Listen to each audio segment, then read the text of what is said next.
安南区伫112年，曾经因为空地抗厝顶潜在天高热高风险，本土病例拖到3254例。不过，去年伫政府甲民间齐心防治，病例已经挂零。面对今年雨水济，一寡海沙湖起来是乐港市场等过去的热区，地方嘛烦热价。蠓虫有够多啦，迄像地下室拢大家拢足恐怖，拢唔敢落啦。遮的迄落空厝啦、空地啦，安尼整理理的，互安尼较清气想的，较袂发生一寡遮的迄落蠓虫。为了基础教育，嘛展现政府甲全民共同防疫，继续拼零病例决心。13号，安南区公所邀集51里的里长，将近1000名志工的代表来到公所举办誓师大会，场面盛大。旗帜飘扬，代表着我们51里区公所一同齐心做防疫，请现场各位帮我们热烈掌声好吗？我们辖内非常多的空地空屋，甚至如海沙屋废弃的市场等等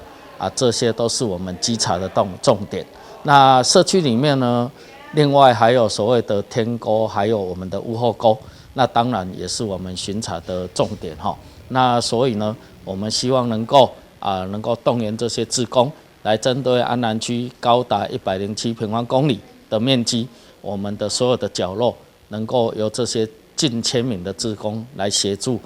来寻到清刷。会中市府副秘书长尤天厚、卫生局副局长林碧芬、甲议员李忠诚等贵宾拢到场关心，呼吁防治天高热无撇步，就是寻到清刷，对源头杜绝病媒网的滋生。户家是不是当做一块红布条摆在咱的立的大入口，还是说我们的垃圾车上面？我感觉这个好做会较好。登革热防治的时程是3月份会进行宣导，会宣导，所以我们现在目前台南市政府有关各机关都会进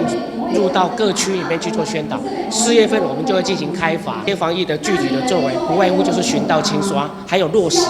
那我们在这边也要呼吁我们的市民朋友，务必要做好巡倒清刷，来确保我们身体安全。当然，为了落实厝尾顶容易生蠓虫的风险，一里会分配2支天钩棒，透过科技的工具来辅助有效防治，并积极动员社区的能力，相信只要自清零死角，就当阻挡病媒网的传播。台南新闻军集采访报道。